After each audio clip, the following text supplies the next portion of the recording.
Nunca me esqueci da expressão da minha mãe naquele dia. O olhar dela não era de raiva nem de surpresa. Era de constrangimento, como se eu tivesse confessado um crime de mau gosto durante o almoço de domingo. Ela pousou o garfo devagar no prato, respirou fundo e disse apenas: "Um marinheiro, Ana? Você, uma oficial do exército, vai se casar com um marinheiro?" O modo como pronunciou a palavra parecia carregado de sal e desprezo, como se a farda dele manchasse a minha. Meu pai levantou os olhos do jornal, não para me escutar, mas para confirmar se tinha ouvido direito. "Marinheiro?" repetiu com aquela ironia arrastada que ele sempre usava quando queria me fazer parecer infantil. "Filha, você tem noção do que está dizendo? Gente assim vive de porto em porto, não para em lugar nenhum." Eu não respondi. Já aprendi, dentro e fora da farda, que certas batalhas se vencem em silêncio. Meu irmão, sentado no sofá, riu alto. Um riso curto, debochado, que cortou a sala. "Casar com um marinheiro? Que vergonha!" ele disse, sem disfarçar o prazer de humilhar. "Quem é que apareceria nesse casamento? Os colegas do quartel? O pessoal da base? Vai ser bonito isso." Ninguém o repreendeu. Meus pais riram também. Não de alegria, mas daquele tipo de riso cúmplice que esconde o desconforto. E eu, que passei anos treinando para manter a calma sob pressão, simplesmente respirei fundo e permaneci imóvel. No exército, aprendi que há força no autocontrole, e às vezes a maior autoridade é o silêncio. Era curioso perceber o quanto minha própria família falava como civis, como quem nunca entendeu o que é servir. Cresci vendo meu pai se orgulhar de dizer que mulher direita não precisa de farda, e minha mãe colecionar aparências, preocupada com o que diriam as vizinhas, com o que pensariam na missa. Eu, que já tinha enfrentado a selva, o barro e a chuva, agora enfrentava algo bem mais cruel, o julgamento disfarçado de amor. Eles não viam em mim uma mulher madura, consciente da própria vida. Viam uma filha rebelde prestes a desperdiçar o prestígio que tanto se esforçaram para mostrar aos outros. Naquela noite, depois de ouvir horas de sermão travestido de conselho, recolhi minhas coisas e deixei a casa dos meus pais mais uma vez. Eu morava em alojamento desde que fui transferida para a capital, mas, de tempos em tempos, voltava aos fins de semana, tentando manter um vínculo que já nascia frágil. Dessa vez, porém, senti que a ponte havia ruído.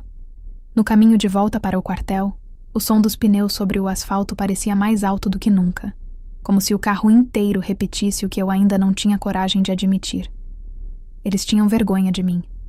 Não da minha carreira, mas da minha escolha. Conheci Marcos há 2 anos, durante uma cerimônia naval em Itaguaí. Ele era 2º sargento da Marinha, servindo na patrulha costeira, e eu representava o exército numa missão conjunta de logística. A primeira conversa aconteceu entre risadas tímidas sobre café aguado e burocracia. Ele tinha aquele tipo de serenidade que incomoda quem vive tentando provar algo. Falava pouco, mas ouvia com atenção. Tinha mãos firmes, olhar limpo e um jeito de olhar o mar como quem vê um velho amigo. Naquela época, eu não imaginava que um simples marinheiro seria o motivo da minha família virar as costas para mim. Durante os meses seguintes, o relacionamento cresceu longe das aparências. A distância entre nossas bases, eu em Brasília, ele no litoral, nos ensinou a valorizar o que realmente importava. Nenhum dos dois vivia de promessas, apenas de presença. E talvez tenha sido justamente isso que assustou meus pais. O fato de ele não prometer nada além de estar ao meu lado. Eles, acostumados a discursos e formalidades, não sabiam lidar com a simplicidade. Quando decidi contar que iríamos nos casar, eu esperava resistência, mas não a humilhação. Minha mãe insistia em me lembrar dos doutores, que ela dizia serem mais adequados. Você podia ter casado com aquele major, o filho do coronel amigo do seu pai. Ela repetia, como se casamento fosse uma estratégia de promoção. Meu pai só completava. Um marinheiro, Ana, vai te arrastar para uma vida de espera. Um dia ele embarca e você fica sozinha. É esse o destino que você quer? Eu quis dizer que solidão é algo que a gente sente mesmo cercada de gente que não nos entende, mas guardei as palavras. Fardas diferentes, mas o mesmo juramento: servir. E amor também é uma forma de servir, de resistir, de manter posição quando todos recuam. Nos dias que se seguiram, vieram os telefonemas frios, os silêncios prolongados no grupo de família, as ironias travestidas de preocupação. Meu irmão mandou uma foto de um barco pequeno com a legenda: "Vai morar aí?" Eu apenas visualizei. Não havia nada que eu pudesse dizer que fosse entendido por quem só reconhece valor quando ele vem em forma de status. Passei a evitar visitas, almoços, conversas. Minha mãe tentou uma última vez. "Você vai se arrepender. Marinheiro não tem chão, Ana. Você precisa de alguém que te segure." Ela nunca entendeu que eu nunca precisei ser segurada. Eu sempre soube onde pisar. Enquanto eles zombavam, eu planejava cada detalhe do casamento sozinha. Era simples, mas digno. Um salão pequeno, flores brancas, poucos convidados, a maioria colegas de farda, gente que entendia o que é compromisso. Nenhum luxo, nenhuma ostentação, apenas respeito. Eu não queria provar nada a ninguém, só queria começar uma vida ao lado de alguém que, como eu, sabia o que é sacrificar conforto em nome de algo maior. Na noite anterior à cerimônia, minha mãe enviou uma mensagem curta: "Não vamos comparecer. Espero que entenda." Eu li várias vezes, tentando encontrar alguma ternura escondida entre as palavras, mas só encontrei distância. Respondi com um simples "entendo." E entendi mesmo. Entendi que, para eles, orgulho é coisa que se exibe, não que se sente. Entendi que meu silêncio valia mais do que qualquer discurso. Entendi que algumas famílias preferem perder a filha a admitir que estavam erradas. Dormi pouco naquela noite. O som da chuva lá fora misturava-se ao eco das vozes que eu ainda ouvia dentro da cabeça. Os risos, as piadas, as dúvidas. Pensei em desistir por um instante. Não do casamento, mas de tentar ser compreendida. Depois, lembrei do olhar de Marcos quando me pediu em casamento, com as mãos ainda marcadas de graxa e o uniforme cheirando a mar. Ele não prometeu castelos, prometeu respeito. E naquele momento percebi que era o suficiente. Na manhã do casamento vesti o uniforme cerimonial com as próprias mãos. Cada dobra, cada linha, cada botão fechado era um lembrete de que disciplina e dignidade não dependem de plateia. O espelho refletia uma mulher que aprendeu a suportar o peso da solidão sem se curvar. Lá fora, o céu ainda carregava nuvens, e a cidade parecia mais silenciosa do que o normal. Peguei o buquê e saí. Enquanto o carro seguia para o local da cerimônia, o celular vibrou com uma última notificação do grupo da família. Uma figurinha, um casal de bonecos de papel cortados pela metade, enviada pelo meu irmão. Eu apaguei a conversa. Nenhuma reação. Eles queriam que eu me envergonhasse, mas a vergonha deles nunca seria a minha. Quando cheguei ao salão, o marinheiro já me esperava. O uniforme branco dele contrastava com o meu verde-oliva, e por um instante pensei no absurdo daquilo. 2 forças, 2 vidas, 2 solidões, agora lado a lado. O mestre de cerimônias ajeitava o microfone. Alguns colegas cochichavam, e o fotógrafo ajustava a luz. Eu caminhei até o início do corredor, e por um segundo, hesitei. Nenhum rosto familiar, nenhuma presença da família. Apenas fileiras de cadeiras vazias, o perfume das flores e o som abafado do mar ao fundo. A música começou, e eu caminhei, sozinha. Passo firme, olhar à frente, o som do próprio coração ecoando no peito. O mesmo passo que usei tantas vezes em formaturas e desfiles, agora me levava a um altar onde, pela primeira vez, eu escolheria não o dever, mas o amor. Cada passo era uma resposta ao riso deles. A cada palavra dita sem pensar, a cada olhar que me mediu sem conhecer. Eu caminhava não para fugir da vergonha, mas para provar que ela nunca me pertenceu. E quando encontrei o olhar de Marcos no fim do corredor, calmo, estável, leal, entendi que era ali que começava a verdadeira história. A deles, a minha, a nossa. A história de uma mulher militar que aprendeu que a coragem às vezes não está em enfrentar a guerra lá fora, mas em continuar firme mesmo quando o inimigo veste o mesmo sobrenome. Os dias que antecederam o casamento foram um exercício de resistência. Não o tipo de resistência que se mede em quilômetros de marcha ou em horas sem dormir, mas aquela que mora no peito, silenciosa, persistente, quando o mundo ao redor parece conspirar para que você duvide de si mesma. Eu me lembrava de quando, no início da carreira, suportei o isolamento das instruções, os gritos dos superiores, o peso da mochila encharcada de lama. Mas nada, absolutamente nada, se comparava à solidão que encontrei naquele pequeno apartamento alugado, enquanto embalava sozinha o buquê que imaginei dividir com minha mãe. O telefone permanecia mudo, nenhuma mensagem nova, Nenhum boa sorte, nenhum estamos com você. O silêncio da minha família era tão ensurdecedor que eu conseguia ouvi-lo até quando o rádio estava ligado. Eu tentava me distrair com as tarefas pequenas, confirmar a entrega das flores, revisar o horário da cerimônia, ajustar o uniforme, mas a cada detalhe concluído, sentia como se faltasse algo que eu não conseguia nomear. Talvez fosse o eco de um carinho que nunca veio, talvez o desejo infantil de que alguém da minha família mudasse de ideia. No fundo, eu ainda esperava ouvir o som do carro deles chegando, uma batida leve na porta, um gesto de reconciliação. Mas a realidade permaneceu firme. Ninguém viria. Marcos, do outro lado do país, estava em missão de patrulha. Os navios da Marinha não obedecem aos calendários sentimentais. Eles seguem o vento e a ordem. Nossas conversas eram breves, comprimidas entre horários, mensagens curtas e chamadas por rádio quando a conexão permitia. Mesmo distante, ele sempre encontrava uma forma de me lembrar que tudo aquilo valeria a pena. A gente não precisa de plateia para viver o que é real, ele me escreveu num dos e-mails. Você só precisa chegar até mim. Eu li aquelas palavras tantas vezes que decorei cada letra. Elas me acompanharam como um mantra nas horas mais vazias. Havia algo de estranho em planejar uma cerimônia para dois em um mundo que sempre espera multidões. O fornecedor de flores perguntou se eu queria atualizar a lista de convidados. O alfaiate, educado, comentou que o tamanho do salão parecia exagerado para algo tão íntimo. Até a moça da confeitaria perguntou se eu tinha certeza de que o bolo precisava de 2 andares.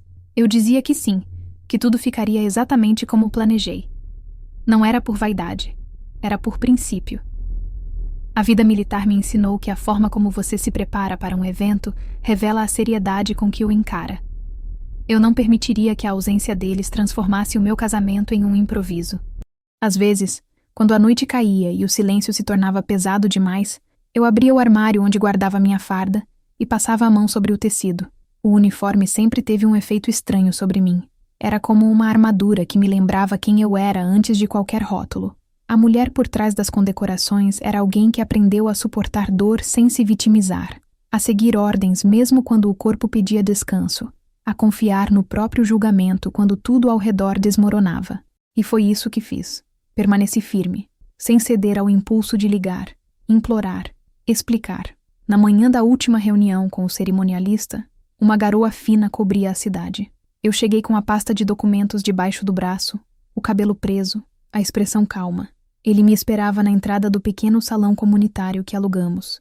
O lugar era simples, mas eu via beleza na simplicidade. As janelas altas deixavam entrar luz suficiente e o chão de madeira rangia de um jeito que me lembrava casas antigas. Enquanto ele falava sobre arranjos, iluminação e disposição das cadeiras, minha mente vagava. Eu me imaginava ali, vestida de branco, caminhando em silêncio, o som dos passos ecoando no espaço vazio. A ideia, em vez de me entristecer, começou a me dar uma estranha sensação de liberdade. Talvez porque, pela primeira vez, eu não devia satisfação a ninguém, nem a minha mãe, nem ao meu pai, nem a nenhum olhar julgador. O casamento seria o que sempre deveria ter sido, uma escolha minha. À tarde, passei no ateliê onde ficaria o vestido. Eu não quis um modelo luxuoso, nem véu longo. Quis algo prático, leve, que combinasse com a minha postura. A costureira, uma senhora de mãos firmes e olhar terno, elogiou minha calma. A maioria das noivas chega aqui tremendo de ansiedade, disse ela. Sorri de leve. Eu tremia por dentro, mas não de nervoso. Era a mistura de vazio e determinação que me acompanhava desde o dia em que contei sobre o casamento. Quando experimentei o vestido pela primeira vez, vi no espelho uma mulher diferente. Não a filha obediente que tentava agradar o pai, nem a oficial disciplinada que seguia protocolos. Vi alguém que finalmente se libertava da necessidade de aprovação. E naquele reflexo, havia algo mais forte do que qualquer bênção familiar. Nos dias seguintes, o noticiário falava sobre uma frente fria se aproximando do litoral. Marcos me ligou na noite anterior à partida do navio. O som estava distorcido, o vento batendo forte do outro lado da linha. Promete que não vai deixar o que eles disseram estragar o nosso dia? Ele perguntou. Prometo, respondi, mesmo sabendo que a voz me saiu mais trêmula do que eu gostaria. Ele riu, com aquele riso breve e confiante que sempre acalmava meus medos. Então está decidido. Eu volto e a gente casa, com ou sem testemunhas. Antes que a ligação caísse, ouvi o som do apito do navio e a palavra que me sustentaria até o fim. Coragem. Coragem. Era o que me restava enquanto arrumava o pequeno apartamento para receber alguns colegas do quartel que insistiram em ajudar nos preparativos. Gente simples, de alma grande, acostumada com despedidas e recomeços. Nenhum deles perguntou sobre minha família. Eles sabiam ler silêncio. Um deles, o sargento Azevedo, deixou um envelope sobre a mesa. Dentro, uma foto da turma do curso de formação, todos sorrindo, com uma dedicatória. Porque família também é quem não te abandona. Guardei a foto na gaveta da cômoda. Aquilo me comoveu mais do que qualquer palavra de perdão que meus pais pudessem dizer. Com o tempo, aprendi a aceitar que alguns vínculos não se rompem de repente. Eles vão se desfazendo aos poucos, como fios que se soltam um a um até que o tecido inteiro se desmancha. E foi exatamente isso que aconteceu comigo e com minha família. Não houve briga, nem explosão. Houve apenas uma sucessão de silêncios que, somados, se tornaram abismos. No fundo, acho que eles esperavam que eu cedesse, que adiasse o casamento, que pedisse desculpas por amar alguém que não fazia parte do círculo social deles. Mas quanto mais o tempo passava, mais eu entendia que a verdadeira fidelidade não era a família, nem a instituição, mas a mim mesma. Na véspera da cerimônia, acordei antes do sol. Preparei café, sentei na varanda e observei o amanhecer. O céu ainda estava pálido, o vento frio cortava o rosto, e por um instante senti uma paz difícil de explicar. Lembrei das formaturas, das madrugadas em campo, das vezes em que o corpo doía, mas a mente insistia em seguir. E pensei, é isso, o amor também é uma missão. Não uma fuga, nem um prêmio, mas um chamado para permanecer firme mesmo quando o caminho é solitário. Mais tarde, caminhei até a capela pequena ao lado do salão. O padre, um homem de fala calma e olhos sinceros, me recebeu com um sorriso discreto. Eu expliquei que o casamento seria simples, que talvez houvesse poucos convidados. Ele assentiu e respondeu: casamentos pequenos costumam ter promessas grandes. Essa frase me acompanhou o resto do dia. Enquanto eu voltava para casa, percebi que, por mais vazia que a cerimônia pudesse parecer aos olhos dos outros, ela representava algo imenso para mim, o início de uma vida onde a solidão deixaria de ser peso e passaria a ser escolha. Quando o sol começou a se pôr, organizei as últimas coisas. Coloquei o vestido cuidadosamente no cabide, o uniforme de gala pendurado ao lado, as alianças dentro da caixinha azul que Marcos havia deixado comigo. E então, pela primeira vez em muito tempo, chorei. Não de tristeza, mas de cansaço. As lágrimas caíram silenciosas, misturadas ao orgulho e à dor de quem carrega nos ombros o peso de uma família que nunca soube o valor da lealdade. Eu chorei por mim, por ele, por todos os que já caminharam sozinhos, e mesmo assim, chegaram até o altar. Quando finalmente adormeci, o celular vibrou na mesa de cabeceira. Era uma notificação do jornal local. Marinha Brasileira homenageia casais que representam o compromisso entre amor e serviço. Reconheci o nome de Marcos na lista. A reportagem falava de um especial televisivo que mostraria histórias reais de militares que se casaram durante o período de serviço. Meu coração disparou. Ele nunca mencionou isso. Fechei os olhos e sorri no escuro. Talvez aquele fosse o sinal de que, mesmo em meio à solidão, algo maior estava sendo preparado. Algo que ainda não era o momento de entender, mas que já começava a mudar o rumo da história. E naquela noite, sozinha no quarto, percebi que o silêncio que antes me doía agora era território meu. Eu o havia conquistado. A solidão já não era punição, era terreno fértil. O casamento ainda não tinha acontecido, mas dentro de mim, algo já havia sido selado. O compromisso de nunca mais aceitar menos do que respeito, seja da minha família, do mundo ou de quem quer que fosse. E no dia seguinte, quando eu vestisse o uniforme e caminhasse até o altar, não seria para provar nada a ninguém, mas para cumprir o que prometi a mim mesma, permanecer de pé, mesmo quando todos esperam que eu caia. Eu sempre soube que o primeiro encontro entre Marcos e a minha família seria um teste, mas ainda assim subestimei a frieza que encontrei naquele almoço. Era um sábado de sol forte, o tipo de dia que, em outras épocas, reuniria todo mundo em torno da churrasqueira do quintal, com risadas, piadas e lembranças. Mas naquele dia, o ar tinha outro peso. Minha mãe ajeitava os talheres com a precisão de quem se prepara para uma visita indesejada. Meu pai, sentado na ponta da mesa, mantinha os braços cruzados e o semblante neutro. O tipo de neutralidade que precede o julgamento. Meu irmão chegou por último, de bermuda e camiseta, com o mesmo sorriso de quem se diverte assistindo a uma tragédia. Marcos chegou pontualmente às 13h, como um bom militar. Eu o avisei que não precisávamos de formalidades, que minha família não ligava para esse tipo de coisa, mas ele insistiu em vir de camisa azul clara, calça bem passada e os sapatos impecavelmente limpos. Trazia nas mãos um pequeno arranjo de flores brancas, não para mim, mas para minha mãe. Um gesto simples, sincero, que ela recebeu com um sorriso gelado e o comentário seco. Que gentileza. Não precisava. Eu percebi o desconforto de Marcos, mas ele manteve o olhar sereno, como quem entende mais do que diz. O almoço começou em silêncio. Eu tentava conduzir a conversa perguntando sobre coisas neutras, viagens, notícias, banalidades. Meu pai, entretanto, foi direto ao ponto, como quem abre um relatório e vai aos números. Então você é da Marinha, disse, sem levantar o olhar do prato. Marcos confirmou, com a mesma firmeza com que responderia a um superior. Sim, senhor. Segundo o sargento, atualmente em patrulha costeira no litoral. Meu pai soltou um breve que soou mais como um ponto final do que como uma continuação. Meu irmão, sempre mais provocador, tomou a palavra. Deve ser difícil, né? Viver embarcado, sem rotina, sem saber o que o dia seguinte vai trazer. Marcos respondeu com calma. Difícil é quando o mar te ensina quem você é. Ele não tem paciência com quem duvida de si mesmo. O silêncio que se seguiu foi desconfortável.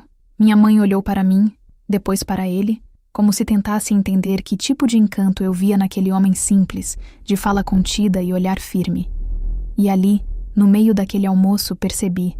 Eles não o viam. Não viam o homem que acordava antes do sol para servir, que passava semanas em alto mar enfrentando tempestades e saudades, que sabia o valor de uma palavra dita com honestidade. Para eles, Marcos era apenas uma farda diferente, inferior, sem prestígio. Não importava o quanto ele fosse decente. O que importava era o que ele não tinha: sobrenome, posses, aparência de poder. Vi nos olhos deles o julgamento disfarçado de educação. E o pior, vi que ele também viu.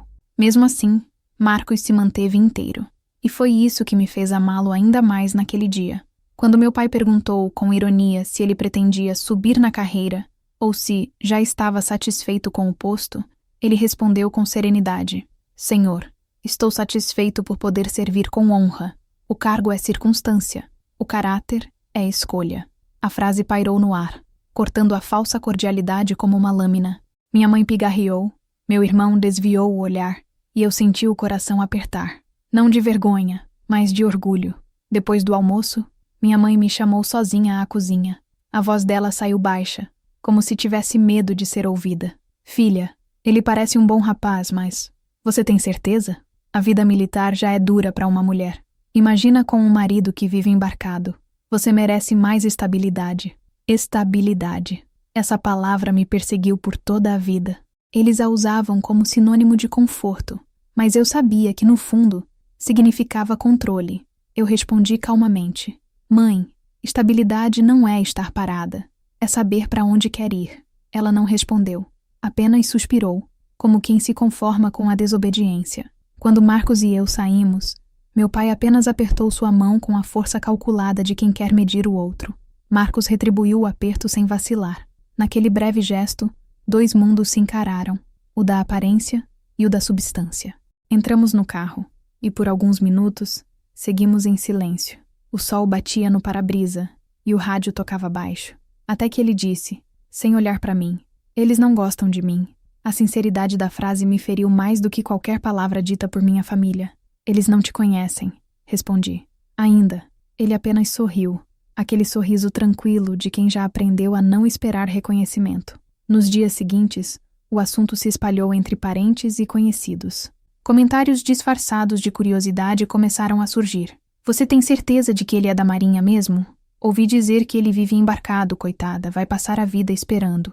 Até minha tia, que raramente me ligava, Mandou uma mensagem amigável. Filha, pensa bem.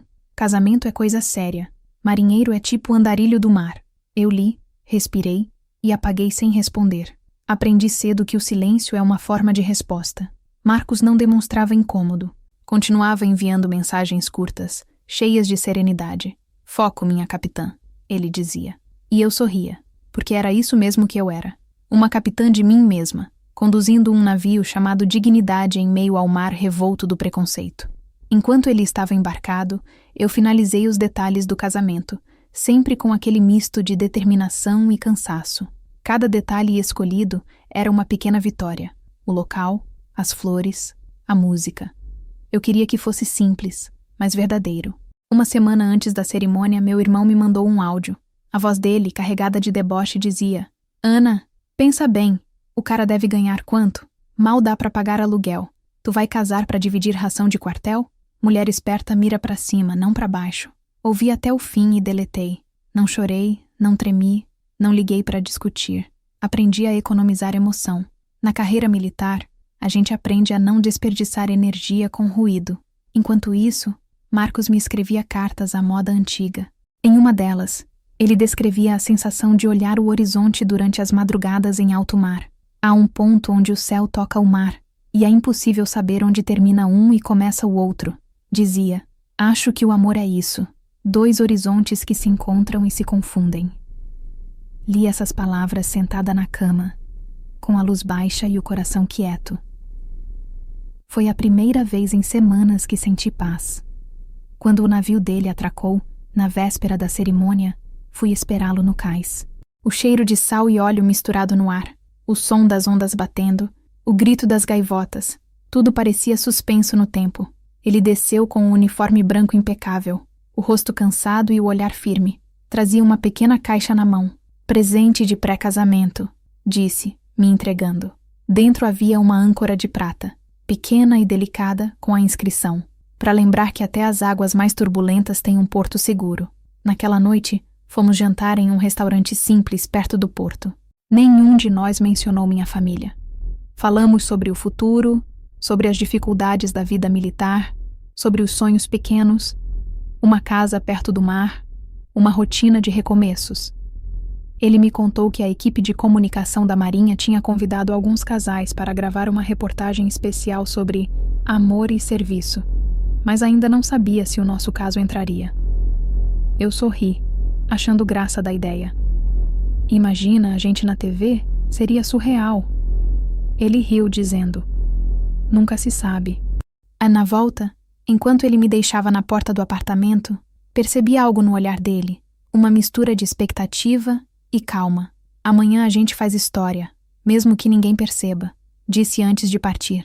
E eu fiquei ali, observando o carro desaparecer na esquina, sentindo o vento frio da madrugada e a certeza silenciosa de que, de um jeito ou de outro, ele estava certo.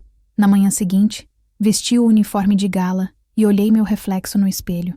Eu via uma mulher pronta para o que viesse, mas ao mesmo tempo sentia o peso da ausência. A família inteira, viva e próxima, mas ausente como mortos. Respirei fundo e segurei a pequena âncora de prata nas mãos. Ela brilhava à luz da manhã, como se carregasse dentro dela o reflexo do mar. Você não está sozinha, murmurei para mim mesma, e de certa forma, acreditei. O casamento seria dali a poucas horas. Eu ainda não sabia, mas aquela cerimônia silenciosa, ignorada por quem deveria me amar, estava prestes a se transformar em algo muito maior do que qualquer um de nós imaginava.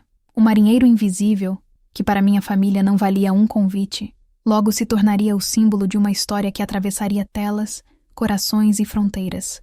Mas naquela manhã, tudo o que eu sabia era que o amor dele era o único olhar que importava quando eu caminhasse pelo corredor, sozinha, mas invicta. O amanhecer do dia do meu casamento começou silencioso, como se o mundo inteiro estivesse me observando de longe. A chuva fina da madrugada tinha dado lugar a um céu cinza, e o ar cheirava a terra molhada e decisão. Abri os olhos antes do despertador tocar. Fiquei deitada por alguns minutos olhando o teto, tentando entender como algo tão simples quanto se casar podia doer e curar ao mesmo tempo. Na mesa de cabeceira, o celular piscava com notificações novas, mensagens de colegas do quartel, votos de boa sorte, emojis de coração, nenhuma da minha família. O espaço vazio entre os nomes familiares me dizia tudo o que eu precisava saber. Levantei-me devagar, como quem se prepara para uma missão. Fiz café, prendi o cabelo e comecei a revisar mentalmente cada etapa do dia. Horário do salão, chegada do fotógrafo, a música, a ordem das entradas. Tudo havia sido pensado com disciplina quase militar, e mesmo assim, havia algo que não se podia planejar: o peso do silêncio. O apartamento estava arrumado, as flores já esperavam na sala e o vestido pendia do cabide como uma promessa. Por um instante, desejei ter alguém ali para ajustar o tecido nas costas, dar uma opinião, dizer: "Você está linda, filha." Mas o eco da ausência me acompanhava desde o primeiro: casar com um marinheiro.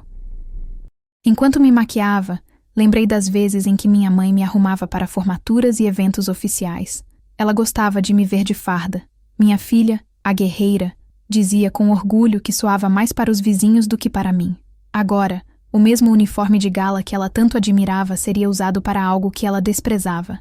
O espelho refletia uma mulher de expressão firme, mas os olhos denunciavam o cansaço de quem precisou se proteger até dos próprios pais.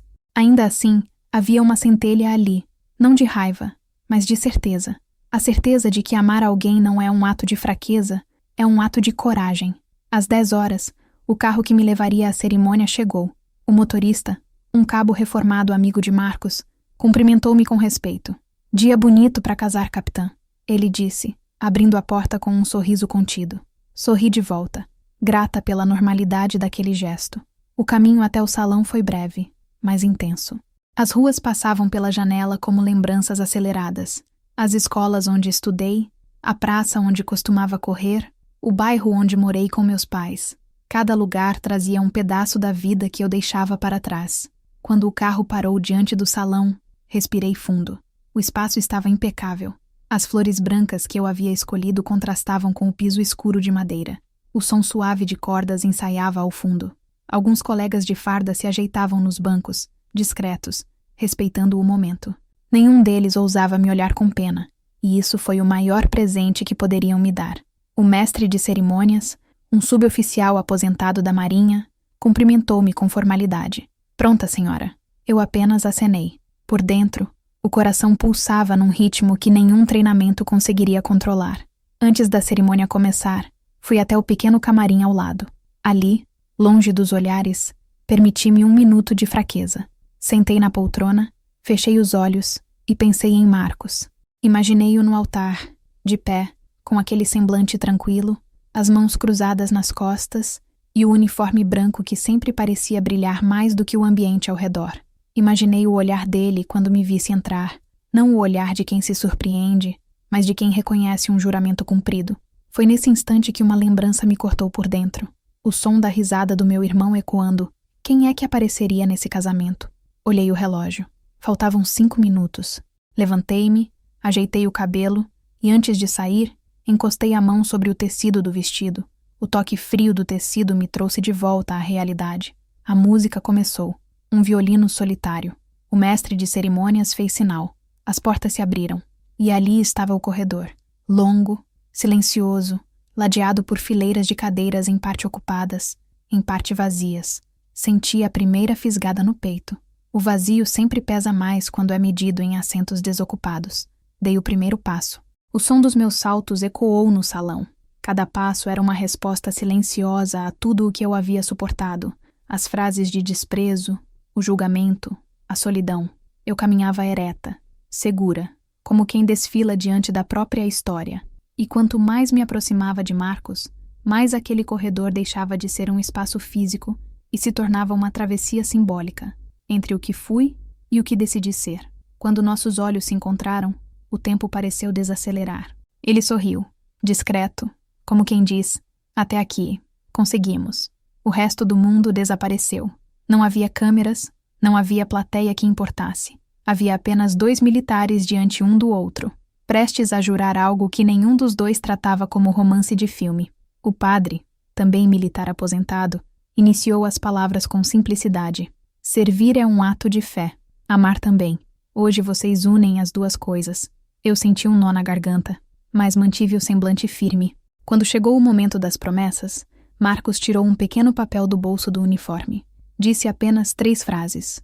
Você me ensinou que firmeza não é rigidez, que lealdade não é obediência, e que o mar, por mais vasto que seja, ainda é pequeno perto do que sinto por você. Aquelas palavras, ditas com voz calma, me atravessaram por dentro. Eu não consegui responder imediatamente. Apenas olhei nos olhos dele e fiz o que o coração pediu, um leve aceno, o tipo de gesto que só quem conhece o silêncio do serviço entende. Quando chegou minha vez, respirei fundo e falei o que vinha guardando há meses. Disseram que amar alguém como você era renunciar a algo. Mas eu descobri que é o contrário.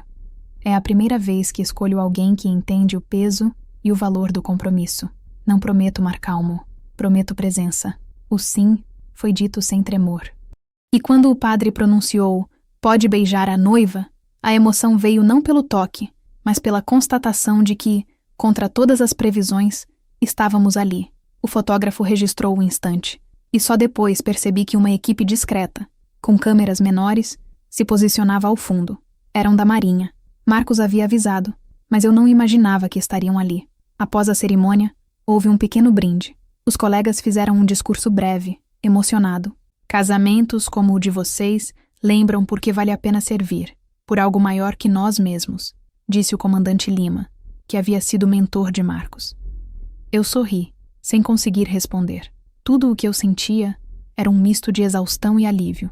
Por alguns minutos, esqueci da ausência, da distância, das cadeiras vazias. Era como se, finalmente, o mundo inteiro coubesse naquela pequena sala com cheiro de flores e café. Mas a realidade sempre encontra uma maneira de se infiltrar. Enquanto posávamos para uma foto final, o celular de Marcos vibrou no bolso. Ele olhou a tela e riu. A equipe confirmou. A reportagem vai ao ar na semana que vem. Eles filmaram tudo. Disseram que querem mostrar como o amor resiste até nas Forças Armadas. Eu o olhei surpresa, sem entender. Na TV Nacional? Perguntei. Sim, programa especial sobre casais militares. Acho que agora não tem mais como esconder o que somos. Sorri, mas por dentro senti um frio súbito. Por um instante, imaginei o rosto da minha mãe vendo aquilo, as mãos do meu pai apertando o jornal, o silêncio do meu irmão ao perceber que o casamento que eles ignoraram agora seria assistido por milhares de pessoas. Não por vingança, eu não desejava humilhar ninguém, mas por uma estranha ironia do destino. Aquela cerimônia que deveria ser deles, que deveria ter a presença deles, se transformava diante das câmeras em algo maior, mais público, quase simbólico. Quando todos começaram a se despedir, fiquei por último, observando as flores e o corredor. A música já havia parado. O salão estava em silêncio. Caminhei até o altar novamente, agora vazio, e passei a mão sobre a mesa onde as alianças haviam estado. A madeira ainda guardava o calor do toque. Pensei em quantas vezes me disseram que casar era abrir mão de si mesma. E ali, sozinha naquele espaço vazio, percebi que, para mim, casar tinha sido exatamente o contrário. Foi um ato de reafirmação. Do lado de fora, o céu começava a clarear. A chuva voltava fina, quase invisível. Marcos se aproximou, colocou o casaco sobre meus ombros e disse: "Agora acabou a parte difícil." Eu o olhei e respondi: "Não, amor. Agora é que começa." E começava mesmo. O que eu ainda não sabia era que, enquanto caminhava para fora daquele salão, deixando para trás o corredor onde ninguém da minha família esperou por mim, o vídeo daquela cerimônia, o meu passo firme, o olhar sereno dele, a ausência transformada em força, seria transmitido em poucos dias para todo o país. E quando fosse ao ar, os telefones que ficaram calados por tanto tempo finalmente tocariam. Mas dessa vez, não seria para me julgar. Seria para tentar entender o que acontece quando o silêncio de uma filha se transforma em voz diante do país inteiro. Na manhã seguinte ao casamento, acordei com a sensação de que o mundo tinha mudado de lugar. O silêncio do apartamento já não soava vazio, soava pleno. O buquê repousava sobre a mesa. Algumas pétalas começavam a ceder, e o uniforme de gala ainda pendia no encosto da cadeira, com o brilho apagado pela luz pálida da manhã.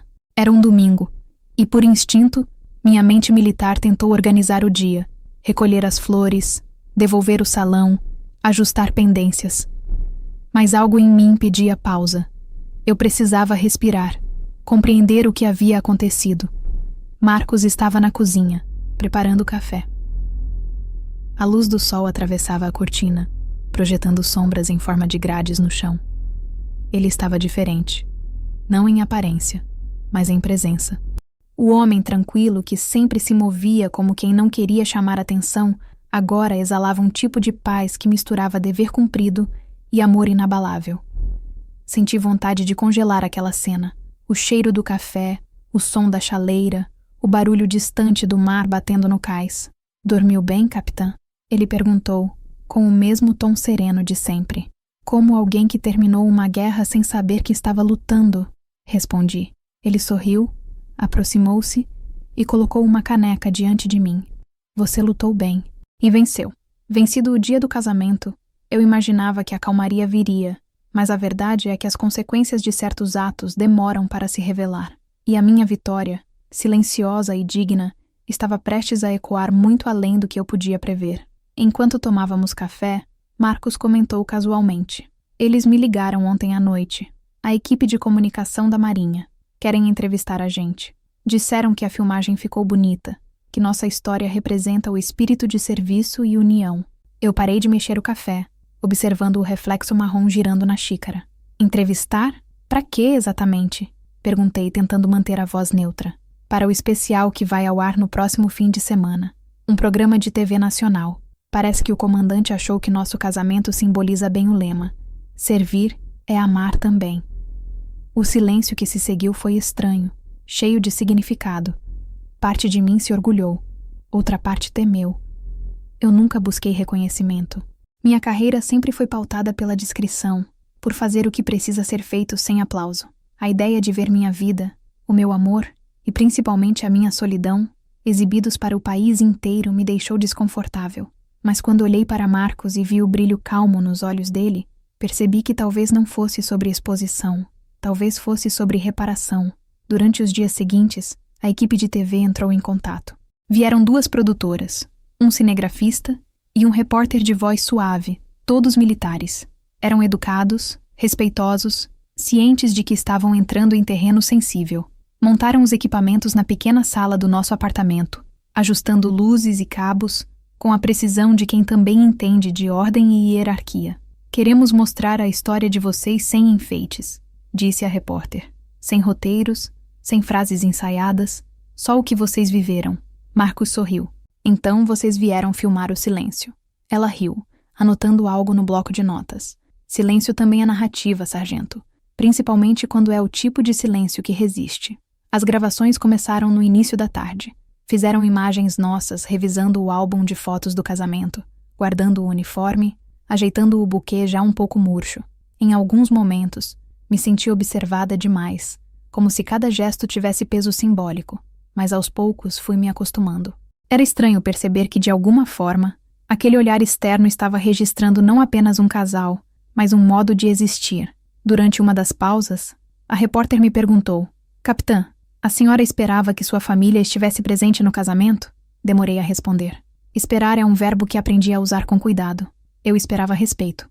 O resto é escolha deles. Ela ficou em silêncio por alguns segundos, e então fez um sinal para o cinegrafista desligar a câmera. "Eu também sou filha de militar", disse. "Meu pai não foi ao meu casamento porque eu me casei com um civil. Sei como é." Aquela confissão desarmou qualquer defesa que eu ainda mantinha. Pela primeira vez em meses, senti empatia verdadeira vinda de alguém que entendia o que significa ser julgada por amar de forma diferente. E foi nesse momento que percebi. A matéria não era sobre fama, nem sobre casamento. Era sobre coragem. No final do dia, quando a equipe foi embora, o apartamento parecia maior. Marcos e eu ficamos em silêncio por um tempo, olhando o mar pela janela. "Acha que eles vão mostrar mesmo tudo isso na TV?" perguntei. Ele deu de ombros. "Não sei. Mas se mostrarem, talvez alguém entenda que amor também é missão." Os dias seguintes foram de espera. A rotina voltou ao ritmo normal. Ele retomou o serviço na base naval, eu voltei às atividades administrativas no quartel. Entre planilhas, relatórios e reuniões, o casamento parecia um sonho distante, até que o assunto voltou com força. Na sexta-feira à tarde, uma colega me chamou na sala dela. "Capitã, saiu uma prévia da reportagem. Tá rodando nos grupos de militares." Ela girou o monitor em minha direção. A imagem congelada na tela era minha, de uniforme, caminhando sozinha pelo corredor do casamento. A legenda dizia: "Coragem em forma de amor. A oficial que caminhou sozinha até o altar para se casar com o homem que o mar levou e devolveu." Fiquei imóvel. Ver-me daquele jeito, congelada em um instante de vulnerabilidade que eu julgava privado, foi desconcertante. E ao mesmo tempo, algo dentro de mim se abriu. A solidão, que até então era minha inimiga silenciosa, agora ganhava outro significado. A imagem que o país veria não seria a de uma mulher rejeitada, mas a de alguém que não se curvou diante da vergonha imposta pelos outros. Naquela noite, Marcos chegou mais tarde. Eu mostrei o vídeo.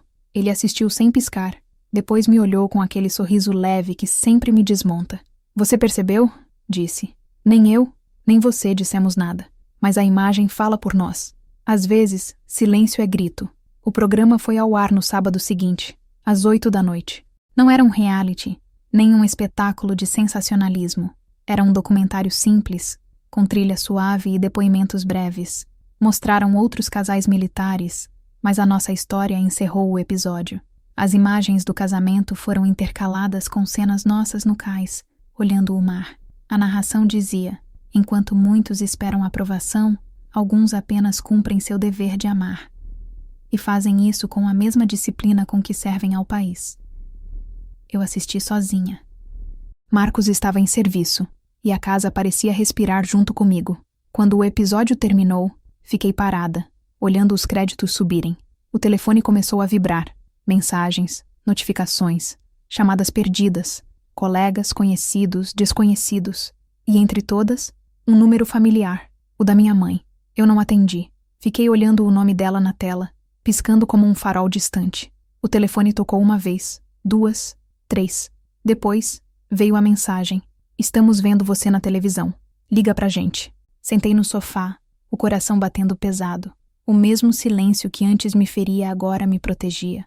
Eu sabia o que aquela ligação significava. Não arrependimento, mas surpresa. Eles não esperavam que a vergonha que tentaram me impor se transformasse em admiração pública. Nos dias seguintes, os telefonemas se multiplicaram. Meu pai ligou. Não atendi. Meu irmão mandou uma mensagem curta: "Parabéns. Foi bonito." Sem emoticons, sem ironia. Eu li e deixei sem resposta. Às vezes, o perdão precisa de pausa. No quartel, colegas que antes apenas cumprimentavam por protocolo, agora me abordavam com respeito diferente. Alguns me chamavam de "a noiva do mar." Outros diziam, meio brincando, meio sérios: "Capitã, a senhora virou símbolo." Eu não queria ser símbolo de nada. Queria apenas ser reconhecida como alguém que escolheu o amor sem se diminuir. Mas percebi que, gostando ou não, eu me tornara parte de algo maior. Numa tarde de segunda-feira, ao sair do expediente, encontrei uma carta deixada sobre minha mesa. O envelope tinha o brasão da força. Abri com cuidado. Era um comunicado oficial, parabenizando a exemplar conduta da capitã Ana e do 2º sargento Marcos, pela demonstração pública dos valores de lealdade, respeito e união que sustentam nossas forças armadas. Senti os olhos marejarem. Por ironia, a instituição que tantas vezes me cobrou perfeição, agora me reconhecia por ter sido humana. À noite, Marcos voltou do serviço. Quando entrou, eu o abracei em silêncio. Ficamos assim por um longo tempo, como se a presença um do outro fosse a única resposta que importava. "Agora todo mundo sabe", ele disse, encostando a testa na minha. "E se eles ligarem de novo?" perguntou. Eu respirei fundo. "Deixa tocarem. Uma hora o som cansa. O silêncio não." E foi assim que percebi. O casamento que deveria ter sido pequeno, ignorado e silencioso, se tornara algo impossível de silenciar. A história que eles zombaram agora ecoava em telas, vozes e corações desconhecidos. A vergonha que tentaram me dar virou espelho, e de repente, eu não era mais apenas a mulher que caminhou sozinha. Eu era a mulher que fez o mundo parar para ver o que é caminhar com dignidade. O sábado chegou com o tipo de céu que engana, nem claro, nem cinza, apenas suspenso, como se o próprio dia esperasse algo acontecer. Acordei antes do sol, como sempre, mas não precisei do despertador. O corpo já sabia. A reportagem iria ao ar naquela noite. Tentei seguir a rotina normal. Café preto, alongamento, verificar e-mails do quartel, revisar documentos. Mas cada tarefa parecia atravessada por uma vibração que eu não conseguia nomear. Era como o silêncio antes de uma ordem. O momento em que todos se alinham e o ar pesa. Marcos estava embarcado novamente. O serviço não espera por sentimentalismos. Ele me deixou uma mensagem curta na noite anterior, com o tom prático que só quem vive fardado entende. Não assiste sozinha. Liga pra alguém. Se ficar pesado, desliga. Amor, isso não é exposição. É verdade. Eu reli aquelas palavras enquanto ajustava o uniforme que deixei pendurado na cadeira. Só por hábito. Ele tinha razão. Não era exposição. Era só a verdade. E a verdade, às vezes, brilha demais para quem passou a vida se escondendo na sombra dos outros. Passei o dia em silêncio. Não saí. Não recebi ninguém. Apenas deixei o tempo escorrer devagar, tentando me convencer de que nada mudaria depois das 8 da noite. Que era só um programa, um trecho de vida editado por mãos alheias. Mas no fundo, eu sabia que quando a imagem de uma mulher caminhando sozinha pelo corredor aparecesse em tela nacional, algo mudaria para sempre. Talvez não para mim, mas para aqueles que um dia me viraram as costas. Às 8 em ponto, a vinheta da emissora encheu a sala. Eu sentei no sofá, uma manta sobre os joelhos, o controle remoto na mão, como quem se prepara para assistir à própria alma sendo traduzida em imagens. O programa começou mostrando casais de várias forças. Um soldado e uma enfermeira do exército, um piloto e uma controladora da aeronáutica. E então, aos poucos, a narração mudou de tom. A voz calma do locutor anunciou. No interior do país, uma capitã do exército e um sargento da marinha provaram que o amor também é uma forma de servir. Meu corpo inteiro enrijeceu. A tela mostrou o salão iluminado, as flores brancas, o corredor. E então, eu, andando sozinha, sem trilha, sem falas, só o som real dos meus passos. O eco preenchia o silêncio como se fosse uma marcha lenta, uma confissão. A câmera se aproximava e a legenda aparecia. Capitã Ana, lealdade, mesmo quando ninguém acompanha o passo. A cena seguinte mostrava Marcos à minha espera no altar. O close captou o momento exato em que nossos olhos se encontraram. Eu já tinha vivido aquilo, mas ver de fora foi diferente. Havia um tipo de dignidade ali que nem eu tinha percebido no dia. A narração prosseguiu. Nem todos os heróis usam armas. Alguns apenas permanecem firmes quando o mundo os vira de costas. E descobrem que o amor também tem farda.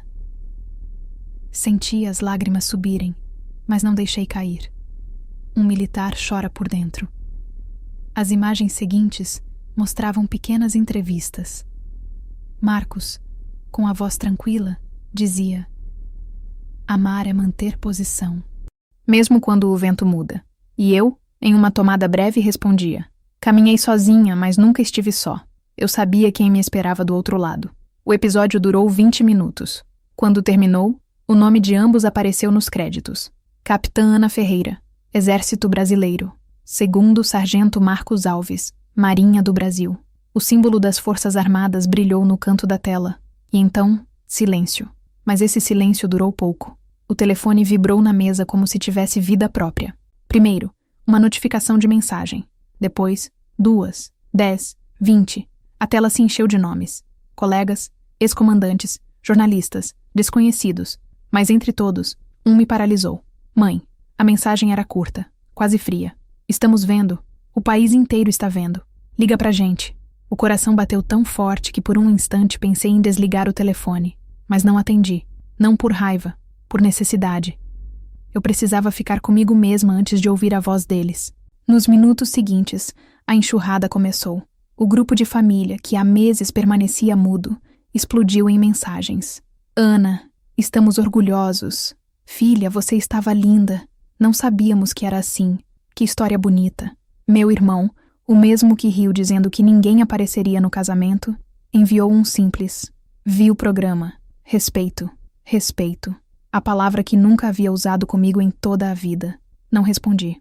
Deixei que as mensagens se acumulassem, uma sobre a outra, como areia cobrindo os escombros de um prédio que desabou, porque era isso que eu via. Ruínas. o que restava da velha estrutura da minha família, tentando se reconstruir às pressas diante do espelho público. O telefone não parava de tocar. As notificações vinham de pessoas que eu não via há anos. Colegas da escola, vizinhos, antigos companheiros de unidade. Todos queriam comentar, elogiar, se aproximar. Até um jornalista local enviou um e-mail pedindo entrevista. Sua história comoveu o país. Gostaríamos de ouvi-la, mas eu não queria comover ninguém. Só queria viver em paz. No dia seguinte, o episódio se tornou viral nas redes sociais das Forças Armadas. Cortes do vídeo circularam com legendas como "Coragem é o novo nome do amor" e "A mulher que caminhou sozinha pelo corredor, mas nunca perdeu a honra".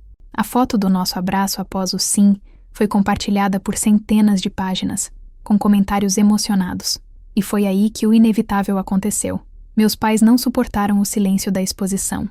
No fim da tarde, o telefone tocou novamente. Dessa vez atendi. "Alô?"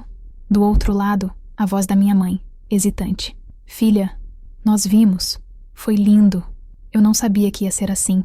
Se soubéssemos, teríamos ido." Fiquei em silêncio. As palavras "se soubéssemos" ecoaram como desculpa. Eu quis dizer, vocês sabiam, só não quiseram ver. Mas segurei. Meu pai entrou na linha, voz firme, um pouco trêmula. "Você nos deixou sem palavras, Ana. Orgulho. Muita gente ligou pra gente, perguntando, elogiando. Sua história virou exemplo." Fechei os olhos. O orgulho deles agora nascia da repercussão, não do amor. Eles precisaram da aprovação dos outros para ver o que sempre esteve diante deles. "Obrigada", respondi apenas. E antes que viesse o discurso, encerrei a ligação. Depois disso, vieram as tentativas. Convites para jantar, mensagens dizendo "Queremos conhecer melhor o Marcos", promessas de reconciliação. Eu lia tudo com a calma de quem aprendeu a não correr atrás de quem só aparece depois dos aplausos. Enquanto isso, a repercussão crescia. O vídeo foi compartilhado por uma emissora internacional. Uma escola militar feminina usou o trecho em uma palestra sobre dignidade e vocação. O comandante da minha unidade pediu que eu falasse com as novas alunas sobre força e identidade. Recusei educadamente. Não porque não quisesse inspirar, mas porque ainda estava aprendendo a respirar no novo lugar onde me encontrava, entre a exposição e a liberdade. Em uma das noites seguintes, sentei na varanda, com o som distante das ondas quebrando, e assisti novamente ao vídeo. Pela primeira vez, consegui ver sem desconforto. Vi a mulher que andava sozinha pelo corredor e percebi que não era só eu. Era o retrato de tantas outras que, em silêncio, continuaram marchando quando todos esperavam que desistissem. Peguei o celular e escrevi uma mensagem curta para Marcos, que estava em alto mar. A matéria foi ao ar. Eles ligaram. "Estou bem. Nós estamos bem. O resto é ruído." Ele respondeu horas depois, de madrugada. "Ruído se dissipa. Amor fica." As palavras ficaram gravadas como tatuagem invisível. Nos dias que se seguiram, a calmaria voltou, mas era outra. Uma calmaria viva, que não era ausência de som, e sim presença de paz. Meus pais tentaram insistir mais algumas vezes. Mandaram presentes, flores, uma carta manuscrita. Guardei tudo em uma caixa, não por rancor, mas porque algumas reconciliações precisam amadurecer no tempo certo. A vida retomou seu curso. As mensagens diminuíram, os comentários cessaram, e o vídeo parou de circular. Mas algo irreversível havia acontecido.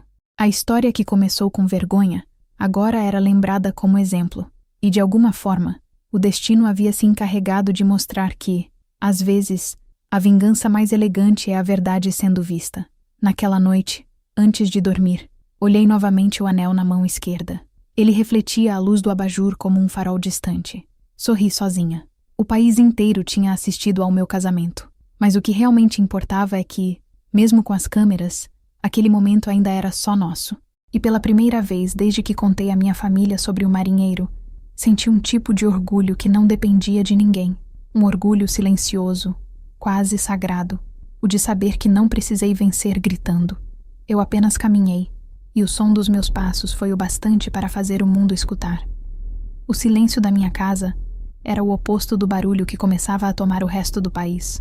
No domingo seguinte à exibição da reportagem, o vídeo do casamento já circulava em dezenas de perfis, páginas, grupos de militares e civis. Pessoas que eu nunca vi na vida escreviam mensagens longas, contando como haviam chorado ao ver a mulher que caminhou sozinha. O trecho da marcha lenta, meus passos ecoando no corredor, foi transformado em música, editado com trilhas diferentes, compartilhado com legendas que variavam entre a força da mulher brasileira e o amor que não pediu permissão. Eu observava tudo de longe, entre curiosa e descrente. Nunca imaginei que um gesto de silêncio pudesse gerar tanto ruído. Enquanto isso, do outro lado da cidade, a casa dos meus pais fervia. Não precisei ouvir para saber. As mensagens começaram a chegar. Vizinhos, colegas, conhecidos, parentes distantes, uns parabenizando, outros questionando, todos querendo saber por que eles não estavam na cerimônia. O que antes foi motivo de orgulho invertido, a recusa deles, a zombaria, agora se transformava em vergonha pública. Eu soube dos detalhes por terceiros, porque eles não tiveram coragem de me contar.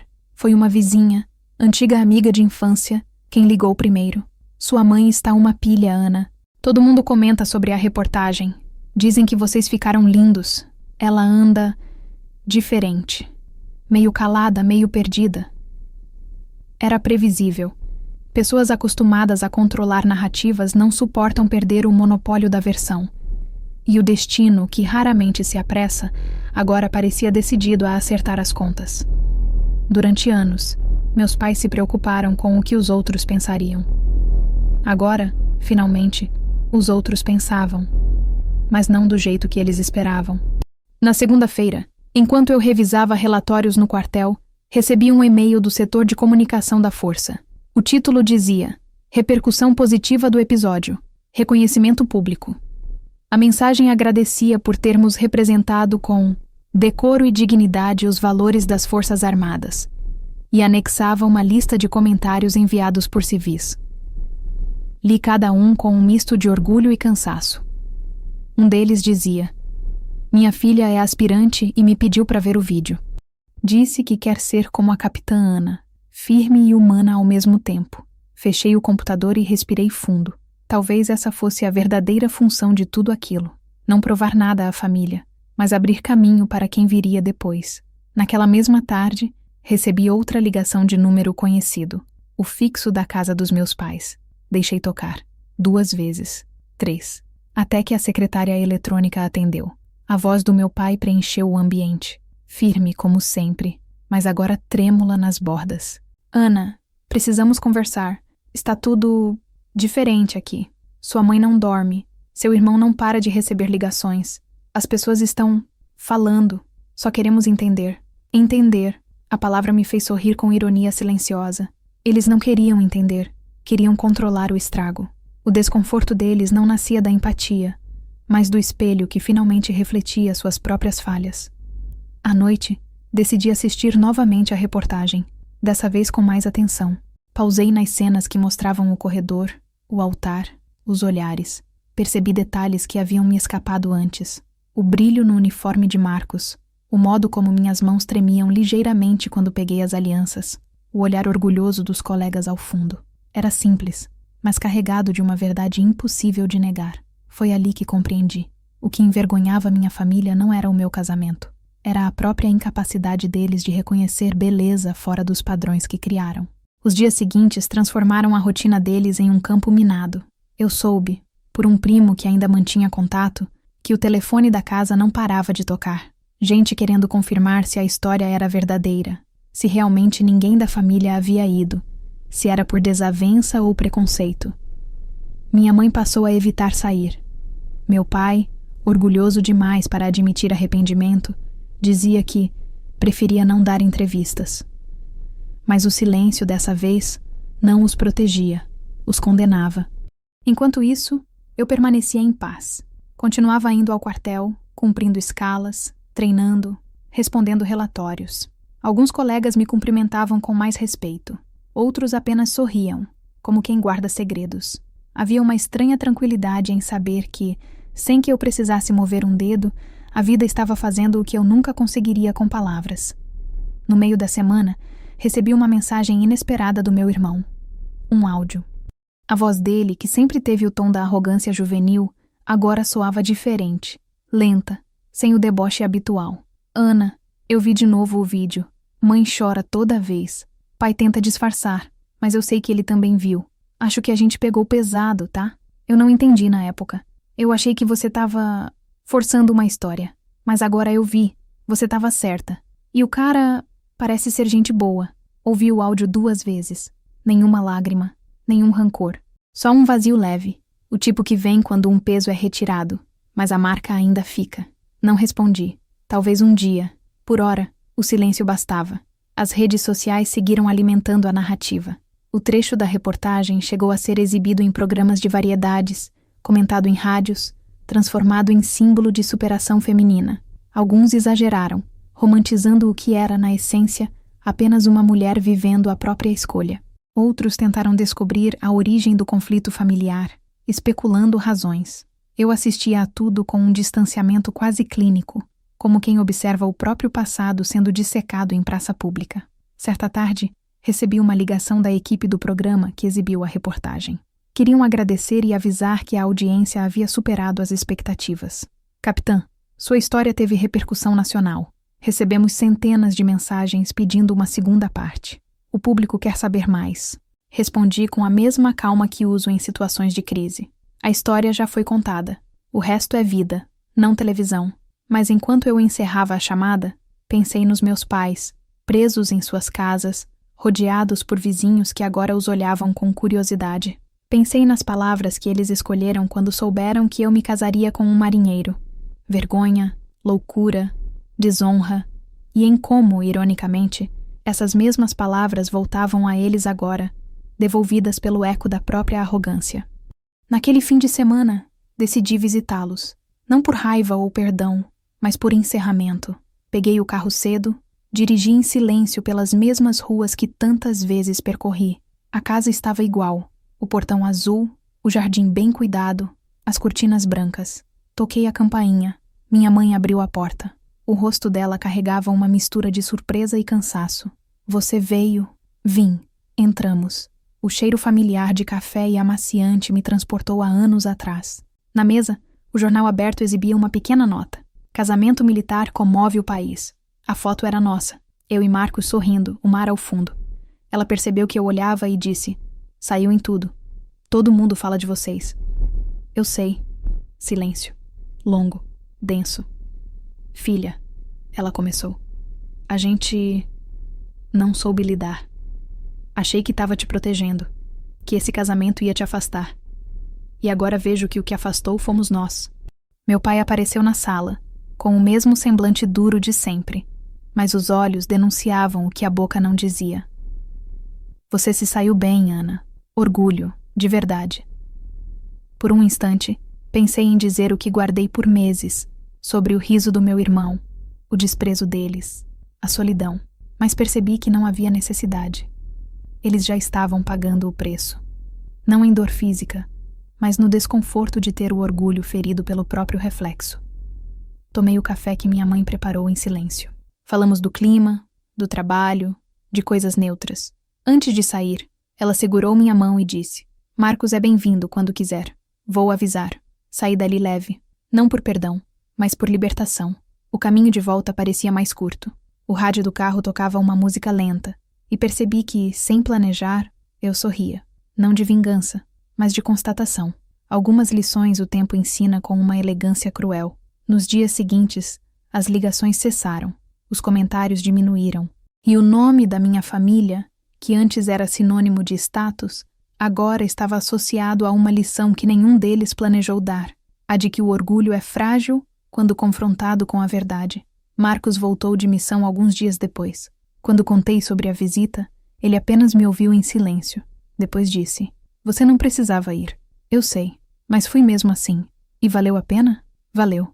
Agora, quando o telefone tocar lá, eles vão saber o som que a vergonha faz. Ele sorriu, encostou a testa na minha e murmurou: A vergonha deles construiu o teu nome, e agora nada a apaga. E foi assim que o destino concluiu a primeira metade dessa história. Não com gritos, nem com escândalos, mas com o som insistente de telefones tocando numa casa que um dia me negou espaço. O colapso da arrogância não veio com fogo, veio com aplausos. E não há castigo mais silencioso do que ser obrigado a bater palmas para quem você tentou diminuir. Depois da visita à casa dos meus pais, o silêncio que seguiu foi diferente. Não era o vazio frio dos meses anteriores, nem o silêncio tenso das rejeições.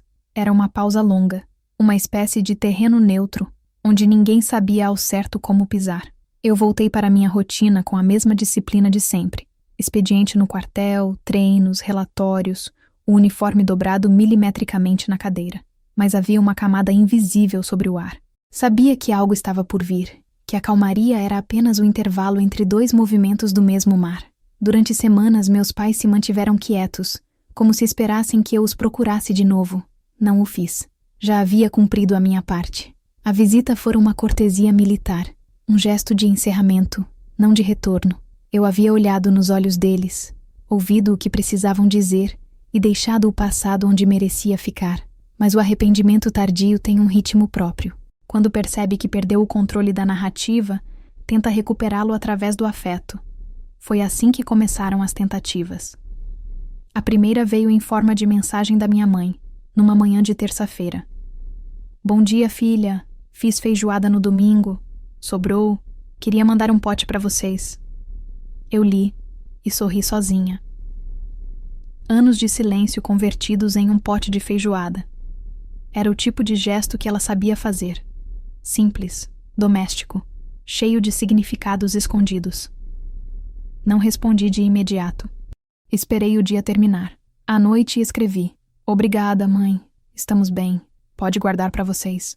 Enviei e deixei o celular longe. 2 dias depois, veio o segundo movimento. Meu irmão. Ei, mana. Pai tá meio abatido. Acho que sente falta de conversar contigo. A casa anda estranha sem barulho. Aquela mensagem me fez rir baixo. Eles sempre reclamaram do meu jeito mandão, das minhas respostas secas, do fato de eu trazer o quartel para dentro de casa.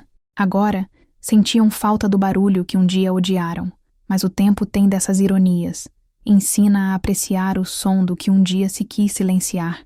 Na sexta-feira, quando voltei do trabalho, havia um envelope na portaria do prédio.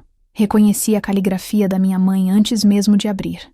Dentro, uma carta curta, escrita com caneta azul. Filha, eu sei que errei. Quis proteger e acabei ferindo. Quando vi você na televisão, senti orgulho, mas também vergonha. Não de você, de mim. Queria que o tempo voltasse, mas ele não obedece ordens. Se quiser vir jantar, a mesa está posta. Amor, mãe. Li a carta várias vezes. As palavras tinham peso, mas já não feriam. A ferida antiga havia cicatrizado em silêncio. Ainda assim, guardei o papel na gaveta. Não por desprezo, por respeito. Era o primeiro reconhecimento explícito do que sempre soube. Não era eu quem devia desculpas. No domingo, Marcos voltou da missão. Contou que no navio, os colegas comentavam sobre a reportagem, que alguns brincavam chamando-o de o marinheiro da capitã. Ele achava graça. A fama é sua, dizia. Eu só estava lá. Sentei-me ao lado dele na varanda e lhe mostrei a carta. Ele leu sem comentar. Depois de um tempo, perguntou: Você vai responder? Balancei a cabeça. Ainda não. Responder agora seria como apagar o que aprendi com o silêncio. Ele assentiu. Marcos entendia o valor das pausas. O tempo passou devagar. As tentativas continuaram, cada vez mais elaboradas. Mensagens com fotos antigas. Lembra desse dia, filha? Pequenos presentes deixados na portaria, convites para aniversários de parentes. Meu pai chegou a me mandar um e-mail, formal, quase como um ofício. Gostaríamos de visitar vocês, se possível, sem pressa. Eu lia tudo e deixava sem resposta. Não por orgulho, mas porque nem toda reconciliação se faz com reencontro. Às vezes o perdão é um ato de não insistir. No quartel, a vida seguiu. Fui transferida para uma nova função, mais estratégica, menos operacional. Passava os dias resolvendo problemas logísticos, coordenando equipes, revisando relatórios que raramente chamavam atenção. Era exatamente o tipo de rotina que eu gostava. Previsível, limpa, controlada. Mas mesmo ali, longe das câmeras e dos holofotes, o eco da minha história me perseguia. De tempos em tempos, alguma recruta me abordava com timidez. Capitã, posso dizer uma coisa? Eu vi a reportagem. Quando penso em desistir, lembro da senhora. Eu sorria, respondia com simplicidade. Não lembre de mim, lembre do porquê começou. Foi numa dessas tardes tranquilas que recebi uma ligação inesperada. O número era da cidade dos meus pais. Hesitei antes de atender. Do outro lado, a voz trêmula da minha mãe. Filha, seu pai caiu. Foi pro hospital. Nada grave, mas... Achei que devia avisar. O coração disparou, não por medo, mas pelo reconhecimento de que aquele laço, por mais enfraquecido, ainda existia. Pedi o endereço. Desliguei e fui. O hospital era o mesmo onde meu pai me levara quando quebrei o braço aos 7 anos. O tempo tinha envelhecido as paredes, mas o cheiro era o mesmo. Encontrei-o sentado na maca, um curativo no joelho, o olhar cansado. Escorreguei no quintal, disse, tentando disfarçar o constrangimento. Sua mãe exagera. Sentei ao lado dele, sem falar nada. Ficamos em silêncio, como duas pessoas que se reconhecem depois de uma longa ausência, mas ainda não sabem como preencher o espaço entre elas. Depois de alguns minutos, ele suspirou. Ana, eu vi aquele vídeo muitas vezes. Quis entender o que perdi. Acho que agora entendo. Você não precisava da nossa aprovação. A gente é que precisava aprender a aplaudir em silêncio. As palavras saíram sem ensaio, nuas, honestas. Senti um nó na garganta. Não respondi com discurso. Apenas coloquei a mão sobre a dele. O gesto bastou. Quando saímos do hospital, minha mãe esperava na calçada. Carregava uma sacola com frutas e o mesmo semblante ansioso de sempre. Filha, ele é teimoso, disse, tentando amenizar o clima. Eu apenas sorri. Ele sempre foi. No caminho até o carro, ela falou sobre o tempo, sobre vizinhos, sobre trivialidades. Era a maneira dela de pedir perdão sem precisar pronunciar a palavra. E eu a deixei falar. Às vezes, o perdão também é deixar o outro tentar se explicar do jeito que consegue. Nos dias seguintes, percebi uma mudança sutil. As mensagens tornaram-se menos insistentes. Não havia mais cobrança, apenas pequenas atualizações. Seu pai está bem. Passei na rua e vi uma loja que me lembrou de você. Seu irmão foi promovido. Era como se, depois de tanta resistência, eles finalmente tivessem aprendido o valor da normalidade. Eu lia tudo, respondia de vez em quando, sem mágoa nem pressa. Marcos observava tudo com seu jeito tranquilo. Eles estão tentando, Ana. Devagar, mas estão. Eu concordava. Sim, mas agora a diferença é que eu não preciso mais que consigam. Ele me abraçava, e o assunto morria ali. Certa noite, quando voltamos de um jantar com colegas, encontrei um envelope na caixa de correio. Dentro, um convite impresso. Jantar de confraternização. 40 anos de casamento de João e Helena Ferreira, meus pais. Na parte inferior, uma nota escrita à mão. Seria importante ter você e o Marcos conosco. Não como reparo, mas como família. Segurei o papel por um tempo, pensando em tudo o que aquela frase carregava. Não como reparo, mas como família. Era o mais próximo de uma rendição que eu receberia. Mostrei a Marcos. Ele leu e disse, se for, vá por você, não por eles. Concordei. No dia da comemoração, o salão estava cheio. Gente que eu não via há décadas. Alguns vieram me cumprimentar, elogiaram o programa, fizeram comentários sobre como o tempo passa. Meus pais pareciam felizes, ainda que o brilho no olhar deles fosse diferente, mais contido, mais real. Durante o jantar, minha mãe levantou-se para agradecer a presença de todos. No meio do discurso, olhou na minha direção e disse, a gente demora para entender certas coisas. A vida mostrou que amor e orgulho não cabem no mesmo prato. Hoje, eu só quero agradecer a quem me ensinou isso. O salão ficou em silêncio. Eu mantive o olhar firme, o mesmo que levei ao altar. Não chorei, não desviei. Apenas assenti, como quem aceita uma trégua. Naquela noite, ao voltar para casa, deixei o convite sobre a mesa e sentei na varanda. O vento vinha do mar, e o som das ondas lembrava passos longos sobre o corredor do meu casamento. Marcos colocou a mão sobre a minha e disse, eles mudaram? Pensei um pouco antes de responder. Talvez, mas não importa. Eu mudei. E no fim, é isso que conta. O telefone tocou mais tarde, já perto da meia-noite. Era minha mãe. Atendi. Obrigada por ter ido, filha. De nada, mãe. Posso te ligar de vez em quando? Pode. Foi só isso. Nada de promessas, nada de discursos. Mas naquele breve diálogo, senti que algo se reorganizava. Não um retorno ao que era, mas um novo terreno, sem hierarquias, sem necessidade de aprovação. E enquanto desligava o telefone, compreendi algo simples e poderoso. Às vezes, o perdão não é recomeço, é encerramento. E a reconciliação, quando chega tarde, não serve para restaurar o que foi perdido, mas para confirmar o que sobreviveu. Eu havia sobrevivido, inteira, serena, sem precisar provar mais nada a ninguém. Depois do jantar de bodas dos meus pais, a vida pareceu desacelerar. Não havia mais euforia, nem a sombra da vergonha pairando entre nós. Havia um terreno novo, onde cada passo ainda era cauteloso. Eu sabia que eles estavam tentando. Não o bastante para reescrever o passado, mas o suficiente para aceitar o presente sem máscaras. E, de certo modo, isso me bastava. Mas a tentativa deles despertou em mim algo que eu vinha adiando. A necessidade de me posicionar de verdade, não como filha, mas como mulher. Na semana seguinte, o quartel preparava uma cerimônia de homenagem aos oficiais veteranos. Eu seria uma das oradoras. O tema, ironicamente, era honra e pertencimento. Quando o comandante me comunicou, sorri por dentro. O destino parecia ter um gosto sutil por metáforas. Passei os dias revisando o discurso. Cada frase me levava de volta àqueles corredores antigos da infância, onde aprendi a marchar antes de entender o que era obediência. Pensei em tudo o que a farda havia me ensinado, não apenas sobre disciplina, mas sobre o valor do silêncio, da resistência e da verdade. E percebi que o uniforme tinha me dado mais do que uma carreira, tinha me dado uma linguagem. No sábado da cerimônia, o pátio estava repleto. O sol caía oblíquo sobre as bandeiras, e o som da banda marcial enchia o ar com aquela solenidade que mistura orgulho e nostalgia.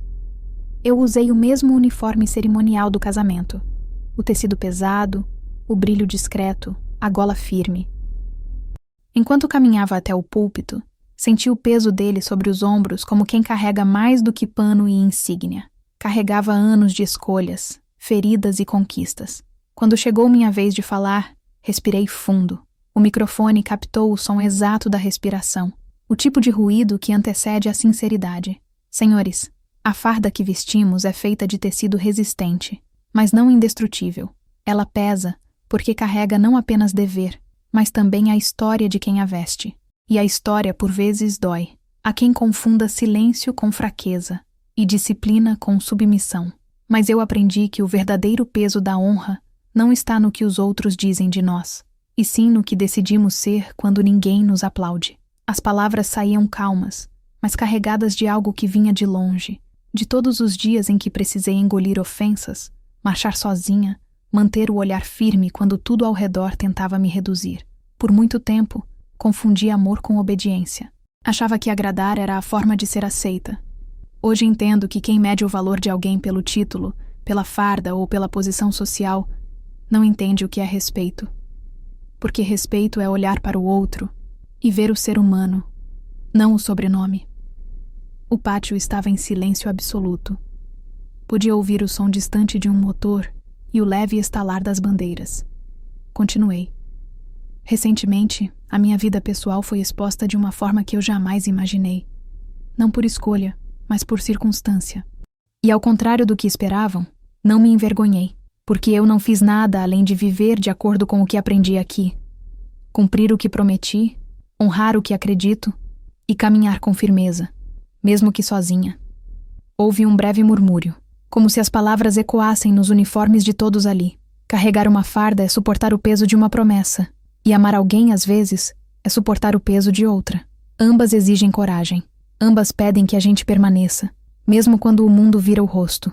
Quando terminei, não houve aplausos imediatos. Apenas aquele tipo de silêncio pesado, o mesmo que precede um gesto solene. O comandante, um homem que raramente demonstrava emoção, levantou-se e bateu continência. O restante da tropa seguiu o gesto. Eu respondi, firme, mas com a garganta apertada. Aquele era o reconhecimento mais puro que eu poderia receber. Não como filha, nem como símbolo de nada, mas como mulher que soube permanecer de pé. Naquela noite, ao chegar em casa, encontrei uma mensagem de voz da minha mãe. A voz era suave, quase tímida. Filha, vi o vídeo da cerimônia. Seu pai chorou. Disse que agora entende o que você quis dizer aquele dia, no casamento. Que coragem não é afronta. É verdade. Deixei o áudio tocando em looping por alguns minutos, até que o som se misturou ao barulho do mar batendo no cais. E pela primeira vez, senti algo próximo de paz. Não porque eles me compreenderam, mas porque eu já não precisava ser compreendida. Nos dias que se seguiram, as coisas começaram a se encaixar em seus devidos lugares. Minha mãe passou a me mandar mensagens mais simples. Bom dia, se cuida, vi uma reportagem sobre o mar, lembrei de vocês. Eu respondia com a mesma medida. Meu pai, de tempos em tempos, mandava vídeos antigos de formaturas, como se quisesse resgatar memórias que pudessem servir de ponte. Não havia confissões nem pedidos de perdão explícitos, mas havia cuidado. E isso, depois de tanto, já era o suficiente. Certa tarde, quando o expediente terminou, fui ao espelho do vestiário e fiquei um tempo observando meu reflexo. O uniforme ainda me moldava, mas de um jeito diferente. Eu não o usava mais como escudo. Agora, ele era a extensão da minha pele. Não porque precisava provar força, mas porque finalmente sabia onde a força morava. Enquanto ajustava o cap, pensei em tudo que aquele uniforme já presenciou. O corredor vazio do casamento, os olhares de desdém, o brilho das câmeras, a marcha solitária, a honra recuperada. E percebi que, no fim, não era eu quem o sustentava. Era ele que me lembrava, todos os dias, de quem eu me tornei quando o mundo esperava que eu desabasse. Naquela noite, quando Marcos chegou, contei sobre a cerimônia e o discurso. Ele ouviu em silêncio, depois disse: Você falou o que sempre viveu. Falei o que precisei aprender na marra. E o que vem agora? Respondi sem pensar. Agora vem a leveza.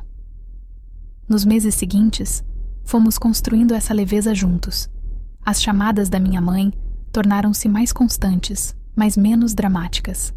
Às vezes ela ligava só para contar o que cozinhou ou para perguntar sobre o tempo no litoral. Meu pai, de modo discreto, começou a perguntar por Marcos. Como anda o mar por aí? Eu sabia que, em seu jeito contido, era um pedido de aproximação, mas o reencontro verdadeiro aconteceu de forma inesperada. Foi num evento da Marinha, em homenagem aos familiares de militares que serviram em missões humanitárias. Meus pais foram convidados por intermediação de um antigo amigo do meu pai, que agora fazia parte da organização. Quando cheguei, vi-os na plateia. O olhar da minha mãe brilhou com emoção contida, o de meu pai, com orgulho silencioso. Ao fim da cerimônia, houve um momento em que todos os militares foram chamados ao palco com suas famílias. Eu hesitei, mas quando Marcos segurou minha mão e disse: Vem, dei o passo. Caminhamos juntos. A plateia aplaudia, e lá estavam eles, meus pais, batendo palmas também. Não com aquele aplauso forçado que busca aceitação, mas com o som sincero de quem reconhece. Depois, já do lado de fora, minha mãe se aproximou. Posso te abraçar? Perguntou. Eu assenti. O abraço foi curto, mas denso, e entre lágrimas contidas, ela murmurou: Você é mais forte do que eu sonhei. Eu sorri. Não, mãe, eu só aprendi a não abaixar a cabeça. Quando voltei para casa, deixei o uniforme sobre a cadeira e fiquei olhando para ele por longos minutos. Pensei em como o peso dele sempre foi proporcional à consciência de quem o usa. Alguns o carregam para impor respeito, outros para merecê-lo. Eu escolhi o segundo caminho. Naquela noite, escrevi em meu diário: A farda pesa menos quando a gente não carrega também o medo de desagradar. E enquanto o vento do mar entrava pela janela, percebi que aquele era o verdadeiro encerramento de tudo. O uniforme não era mais o símbolo da dor que vivi, nem da luta que precisei travar. Era, finalmente, o reflexo da mulher que aprendeu a caminhar sozinha e ainda assim continuar inteira. A resposta que minha família esperava, as palavras, o perdão, o gesto, nunca viria de forma explícita. Ela já estava dada, todos os dias, na maneira como eu vivia. O silêncio agora era escolha, não consequência.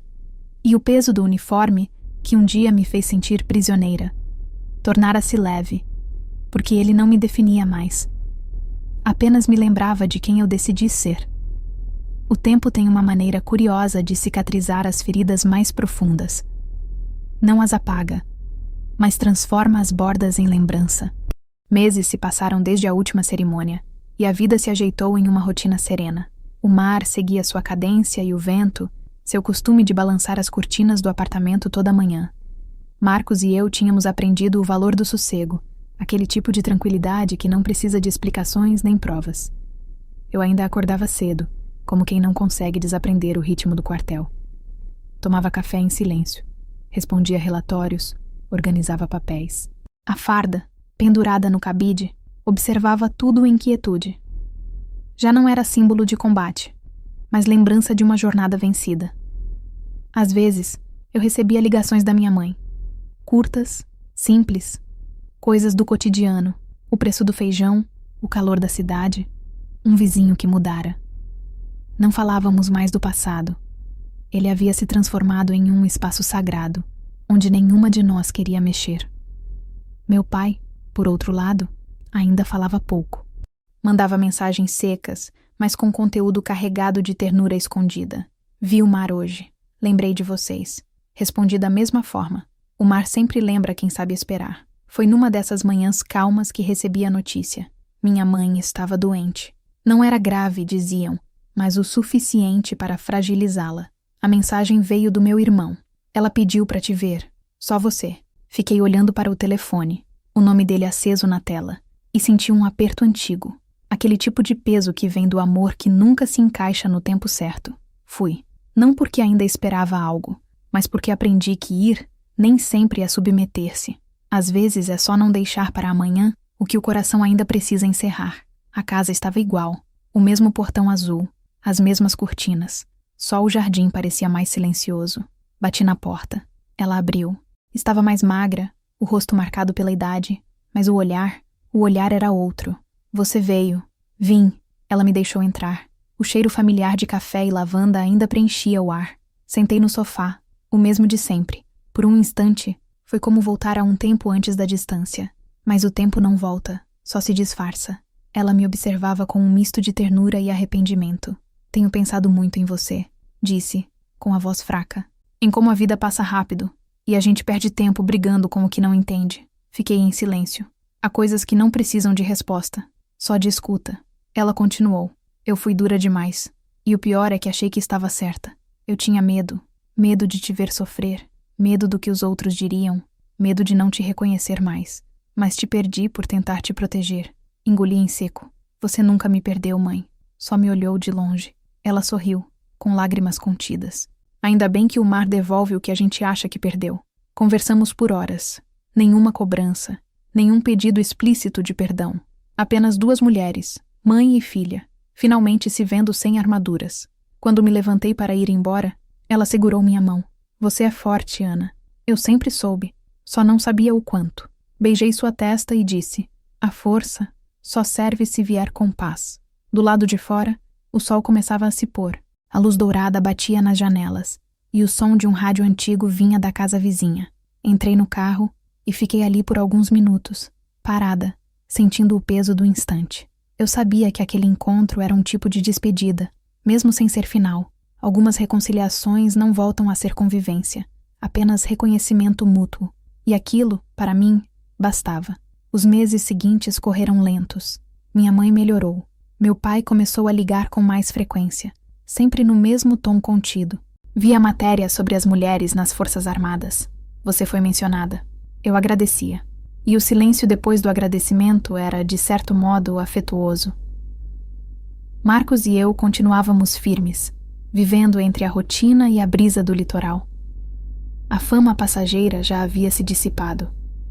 O vídeo do casamento, que um dia ocupou telas e jornais, agora era apenas um registro guardado em alguma nuvem digital.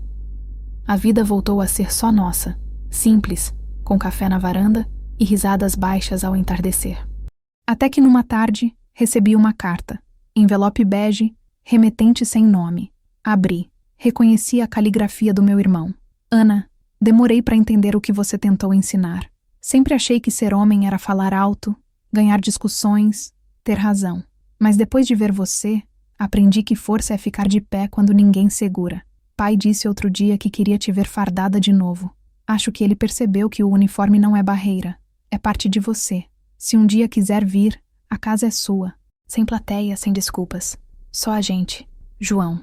Dobrei a carta e a coloquei sobre a mesa. Olhei para o mar pela janela. Senti uma leve paz. Não chorei. Não sorri. Só respirei. Era aquilo, o reencontro. Mas não um retorno, porque voltar implicaria regressar a quem eu era. E essa mulher não existia mais. No fim de semana seguinte, Fui ao cais onde Marcos costumava embarcar. Ele estava de partida para uma nova missão curta, e eu o acompanhava até o navio. O ar cheirava a sal e metal, e o barulho dos motores se misturava à voz das ondas. Antes de embarcar, ele me olhou e disse: "Você está mais leve." "Estou." "Fechou o ciclo?" "Fechei." "E dói menos?" "Não dói. Só não precisa mais doer." Ele sorriu, me beijou na testa e embarcou. Fiquei observando o navio se afastar até virar um ponto branco na linha do horizonte. Pensei em tudo. No corredor vazio, nas risadas de desprezo, na reportagem, nas ligações, no silêncio, nas cartas. Cada fragmento da dor que um dia me feriu agora parecia parte de uma estrutura sólida, como as pedras que sustentam o cais. Voltei para casa, pendurei o uniforme no guarda-roupa e sentei na varanda. A brisa trouxe o cheiro distante do mar, e eu me dei conta de algo simples. Por muito tempo, eu acreditei que precisava ser aceita para ter paz. Agora entendi que a paz vem quando a gente se aceita, e isso ninguém pode tirar. Naquela noite, enquanto anotava no meu caderno, escrevi: "Eles me ensinaram a ter vergonha. O tempo me ensinou a ter voz. O amor me ensinou a ficar. E o silêncio me ensinou a ir embora." As luzes do farol se moviam lentamente, e o som do mar preenchia tudo. Eu não precisava de mais nada, nem perdão, nem prova, nem plateia. Meu reencontro com eles não era um convite para voltar ao que foi. Era apenas o reconhecimento de que, apesar de tudo, ainda existia um laço invisível, feito de sangue, de tempo e de escolhas. Um laço que já não me prendia, apenas me lembrava de onde eu vim e de onde eu decidi não voltar. Na manhã seguinte, minha mãe mandou uma mensagem curta. "Sonhei contigo.